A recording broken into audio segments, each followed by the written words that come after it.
आज की इस गहरी चर्चा में आपका स्वागत है। हमारे सामने सूरह आल इमरान की कुछ आयतें हैं, खास तौर पर आयत 64 से 120 तक, जी। और इन पर आधारित एक बहुत दिलचस्प तफसीर भी है।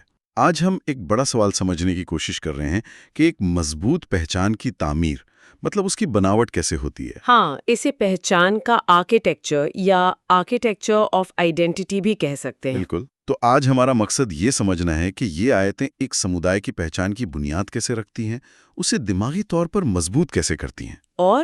और बाहरी दबाव, धोखे और यहाँ तक कि हार के लिए तैयार कैसे करती हैं। हाँ, और आपने जो ये आर्किटेक्चर शब्द इस्तेमाल किया वो बहुत अहम है, क्योंकि ये सिर्फ मतलब नियमों की एक लिस्ट नहीं है। नहीं। ये एक समुदाय के वजूद और उसकी सलामती के लिए एक पूरा रणनीतिक ढांचा है।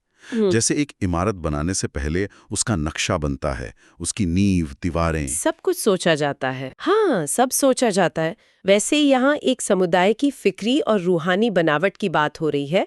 इसमें अपनी हदें तय करना, बाहरी हमलों को समझना और अंदरूनी इरादों को मजबूत करना सब शामिल है। चलिए तो फिर इस इमारत की परतें खोलते हैं। इस बनावट की बुनियाद क्या है? चर्चा की शुरुआत होती है आयत 64 में कलीमा सवा के विचार से। एक साझा बात। हाँ, एक साझा बात या अ कॉमन ग्राउंड। लेकिन यहाँ दिलचस्प बात यह है कि ये किसी सियासी समझौते या मिनिमम कॉमन प्रोग्राम की बात नहीं हो रही है। बिल्कुल नहीं। ये एक बेहद बुनियादी और मजबूत सिद्धांत पर खड़े होने की दावत है।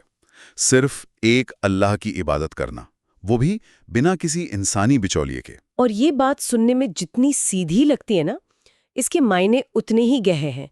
तफसीर ये बताती है कि ये एक विचार ही अपने आप में एक इनकलाब है। कैसे? ये पादरीवाद यानी प्रीस्टहुड, मौलवियों के खास तबके का मजहब पर कब्जा और राजाओं के दैवीय अधिकार, इन सभी विचारों की जड़ काट देता है। ये कहता है कि इंसान और खुदा के बीच कोई नहीं आ सकता। अच्छा। यही तौहीद का असल मतलब है। और इस विश्लेषण के मुताबिक यही वो चट्टान है जिस पर पहचान की पूरी इमारत खड़ी होती है। इसके बिना एकता वो सिर्फ एक धोखा है, रेत पर बने घर की तरह। मतलब इस पर कोई समझौता नहीं हो सकता। कोई समझौता नहीं। और यहीं से बात और दिलचस्प हो जाती है जब इस बुनियाद को और मजबूत करने के लिए इब्राहिम यानी अब्राहम का जिक्र आता है। जी। आयत 65 से 68 तक ये बताती हैं कि इब्राहिम तो यहूदी या ईसाई मजहबों के आने से बहुत पहले मौजूद थे। हाँ। उन्हें हनीफ कहा गया है, मतलब वो जो हर तरफ से कटकर सिर्फ एक ईश्वर की ओर मुड़ गया था। उन्हें मुस्लिम कहा गया है, यानी वो जिसने खुद को ईश्वर के हवाले कर दिया। तो एक तरह से ये इस्लाम को किसी नए मजहब के तौर पर नहीं, बल्कि ईश्वर के आगे झुकने की उस पुरानी हालत के तौर पर पेश करता है। बिल्कुल। आयत 65 में एक बड़ा नुक्ता छिपा है। तफसीर के मुताबिक धर्म का आविष्कार नहीं किया जाता, ये विरासत में मिलता है और फिर बदल दिया जाता है। वाह, ये तो बहुत गहरी बात है ना? ये आयतें बाद में बने लेबल और बंटवारों को चुनौती देती हैं और उस असल मिलावट से पाक सच्चाई की ओर लौटने का आहा करती हैं। एक उदाहरण दे सकती हैं? बिल्कुल। ये ऐसा है जैसे किसी नदी का पानी आगे जाकर गंदा हो जाए तो कोई कहे कि हमें नदी के मुहाने पर नहीं बल्कि उसके स्रोत पर जाना होगा जहां पानी साफ है। अच्छा। इब्राहिम का अनुसरण करने का मतलब उसी पाक स्रोत की तरफ लौटना है। विरासत खून से या सिर्फ दांवों से नहीं बल्कि उस असल रास्ते पर चलने से मिलती है। तो एक बार जब ये मजबूत बुनियाद रख दी गई तो जाहिर है इस इमारत को बचाने की भी जरूरत होगी। बिल्कुल। आगे की आयतें बताती हैं कि इस बुनियाद को कमजोर करने और धोखा देने के तरीके क्या हो सकते हैं।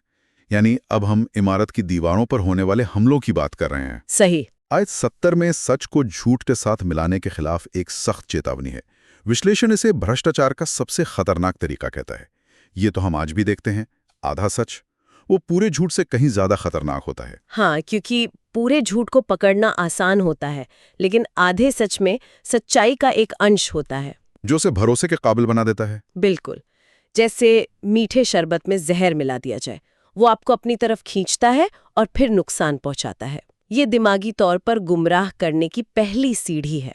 और यहाँ एक अहम सवाल उठता है कि आखिर इन मनोवैज्ञानिक चालों का मकसद क्या है। बिल्कुल। और इसका जवाब अगली ही आयत 72 में मिलता है, जहां एक अजीब सी रणनीति का जिक्र है।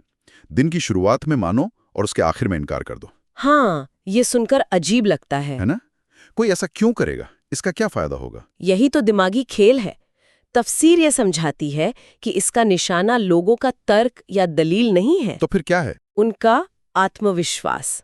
सोचिए, एक आम इंसान जब देखता है कि कुछ पढ़े लिखे और जानकार लोग आज एक बात पर ईमान ला रहे हैं और कल उसे छोड़ रहे हैं, तो उसके मन में शक पैदा होता है। वो सोचेगा कि वो सोचने लगता है कि शायद मेरी ही समझ में कोई कमी है, या शायद इस मजहब में ही कोई गड़बड़ी है। इसका मकसद बहस जीतना नहीं है, बल्कि शक पैदा करना। हाँ, शक और अंदरूनी अस्थिरता पैदा करना। ये आत्मविश्वास पर सीधा हमला है। ये तो आज के दौर की गैसलाइटिंग जैसा लगता है, जहां किसी को इतना कंफ्यूज कर दिया जाता है कि वो अपनी ही सोच पर शक करने लगे। बिल्कुल वही है। विश्लेषण में कुछ और तरीकों का भी जिक्र है जो इसी तरह काम करते हैं। एक है आयत 78 में बताया गया, जुबान से किताब को तोड़ना मरोड़ना। यहाँ शब्द नहीं बदले जा रहे, नहीं, बल्कि उन्हें पढ़ने का अंदाज बदला जा रहा है। और ये बहुत गहरी बात है।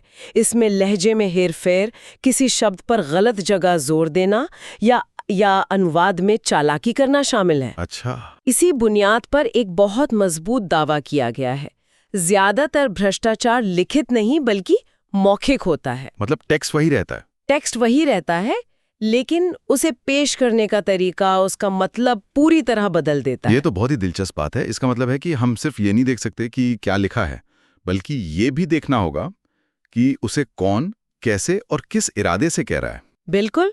आज के 24 घंटे के न्यूज़ साइकिल और सोशल मीडिया के दौर में तो हम इसे हर रोज देखते हैं। एक ही बयान को अलग अलग तरीके से पेश करके उसका मतलब बिल्कुल उल्टा कर दिया जाता है। बिल्कुल। एक और तरीका है ज्ञान पर एकाधिकार जमाने की कोशिश, जैसा आयत 73 में इशारा है। ये क्या है? ये डर कि अगर सच्चाई सब तक पहुंच गई तो हमारी अहमियत और हमारा अधिकार वो खत्म हो जाएगा। अच्छा। इसलिए एक छोटा सा गुट ये तय करने की कोशिश करता है कि ज्ञान क्या है और किसे इसे जानने का हक है, जबकि आयत कहती है कि अल्लाह अपनी रहमत जिसे चाहता है उसे देता है, वो किसी की इजाजत का मोहताज नहीं। और फिर एक और हमला है जो शायद सबसे खतरनाक है, नैतिक दोहरे मापदंड यानी डबल स्टैंडर्ड्स। हाँ। आयत 75 में कुछ लोगों की इस सोच का जिक्र है कि अगर मामला किसी दूसरे समुदाय के इंसान का है तो उसके साथ बेईमानी करने में कोई हर्ज नहीं। और तफसीर में इसके लिए बहुत सख्त शब्द इस्तेमाल हुए हैं। क्या? नस्लवादी नैतिकता का पर्दाफाश। ये सुनकर ही झटका लगता है। ये सिर्फ एक नैतिक चूक नहीं, बल्कि एक पूरी विचारधारा है जो कहती है कि हम और वो के लिए नियम और इंसाफ के पैमाने अलग अलग हैं। और ये सोच किसी भी समुदाय की नैतिक बुनियाद को अंदर से खोखला कर देती है। बिल्कुल। तो इन सभी हमलों के जवाब में आयतें 66 और 70 में व्यक्ति की अपनी जिम्मेदारी पर जोर दिया गया है। सिर्फ वही बोलो जो जानते हो, और उस चीज का इनकार क्यों करते हो जिसे तुम सच जानते हो। तो यहाँ अटकलबाजी और बहसबाजी को खारिज किया जा रहा है। हाँ, ज्ञान सिर्फ दिमागी कसरत के लिए नहीं है, ये एक जिम्मेदारी है। और जब किसी को सच पता चल जाए उसके बाद भी उसका इनकार करना, वो एक मासूम गलतफहमी नहीं बल्कि एक जुर्म माना गया है। ये तो बौद्धिक ईमानदारी का सवाल है। बिल्कुल। ये सब सुनकर तो ऐसा लगता है कि एक समुदाय चारों तरफ से बौद्धिक और मनोवैज्ञानिक हमलों से घिरा हुआ है। तो सवाल ये उठा कि ऐसी सूरत में वो खुद को बिखरने से बचाता कैसे है? हाँ। अगर इमारत की दीवारों पर बाहर से इतने हमले हो रहे हैं तो उसका अंदरूनी ढांचा कैसा होना चाहिए कि वो टिकी रहे? इसका जवाब आयत 103 में दिए गए एक खूबसूरत मिसाल से मिलता है। सब मिलकर अल्लाह की रस्सी को मजबूती से थाम लो और आपस में बंटो नहीं। अल्लाह की रस्सी? यहाँ एकता की बुनियाद किसी कबीले, राष्ट्र या किसी खास विचारधारा को नहीं, बल्कि ईश्वरीय किताब यानी कुरान को बनाया गया है। इसे थोड़ा और आसान कर सकते हैं? इसे ऐसे समझिए जैसे किसी तूफान में एक जहाज पर कई लोग हैं। अगर सब अपनी अपनी छोटी रस्सियों को पकड़ेंगे तो वे बह जाएंगे, लेकिन अगर सब मिलकर जहाज के मजबूत लंगर की रस्सी को थाम लें तो वे सुरक्षित रहेंगे। हाँ, यहाँ कुरान वही लंगर है जो समुदाय को विचारों के तूफान में बिखरने से बचाता है। तो ये हुई बाहर से पकड़ने वाली रस्सी, लेकिन अंदरूनी तौर पर मजबूत बनने के लिए क्या करना होगा? यहाँ तकवा का विचार सामने आता है, जी, जिसे अक्सर अल्लाह का डर कहा जाता है, लेकिन इसका मतलब कहीं ज्यादा गहरा है। ये एक तरह की अंदरूनी ताकत और अनुशासन है। ये बनता कैसे है? इस विश्लेषण में तकवा के कई खंभे बताए गए हैं जो इस इमारत को अंदर से मजबूती देते हैं। पहला क्या होगा? पहला है अखंडता यानी इंटेग्रिटी, जैसा आयत 76 में बताया गया है। ईमान का मतलब ही सत्यनिष्ठा है, वादों को पूरा करना और भरोसेमंद होना, ये भी एक तरह की इबादत है। ये सिर्फ एक निजी खूबी नहीं है। नहीं, ये आपकी ईमान का सार्वजनिक सबूत है। अच्छा, और दूसरा खंबा इम्तिहान है। बिल्कुल।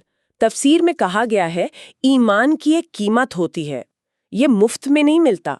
ये सिर्फ जुबान से किया गया दावा नहीं है, बल्कि आपको अपने अमल से इसे साबित करना होता है। तो क्या एक व्यक्ति की कुर्बानी समुदाय की जिम्मेदारी को भी प्रभावित करती है? हाँ, और यही तीसरा खंबा आता है, सामुदायिक जिम्मेदारी। आयत 104 कहती है कि तुम में से एक जमात ऐसी होनी चाहिए जो भलाई की तरफ बुलाए, अच्छे कामों का हुक्म दे और बुरे कामों से रोके। मतलब खामोशी भी एक तरह की। खामोशी समाज में सड़ांत पैदा करती है। अगर कोई गलत काम हो रहा है और पूरा समुदाय चुप है, तो वो भी उस बिगाड़ में हिस्सेदार बन जाता है। ये एक सक्रिय भूमिका है। किसी कोने में बैठकर सिर्फ अपनी इबादत कर लेना काफी नहीं है। और चौथा और शायद सबसे अहम खंबा है दृढ़ता, यानी इंड्योरेंस। जी। आयत 102 में कहा गया है कि अल्लाह से वैसे डरो जैसा उससे डरने का हक है, और तुम्हारी मौत सिर्फ इस्लाम की हालत में ही आनी चाहिए। इसका मतलब ये है कि ईमान कोई एक दिन का इवेंट नहीं है, नहीं, बल्कि ये जिंदगी भर चलने वाला एक अमल है, मौत तक। ये एक मैराथन है, 100 मीटर की दौड़ नहीं। इसमें लगातार लगे रहना पड़ता है।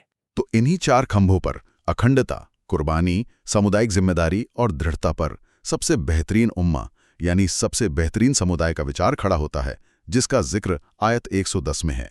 जी, लेकिन यहाँ एक बहुत बड़ा धोखा हो सकता है। वो क्या? अगर कोई ये समझ ले कि ये एक गारंटी वाला खिताब है जो किसी खास नस्ल या ग्रोह को हमेशा के लिए मिल गया है। सही बात है।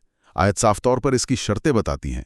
ये सम्मान इस शर्त पर है कि तुम अच्छाई का हुक्म देते हो, बुराई से रोकते हो और अल्लाह पर ईमान रखते हो। हाँ। विश्लेषण में एक बहुत शक्तिशाली जुमला है, बिना कर्तव्य के गौरव ढह जाता है।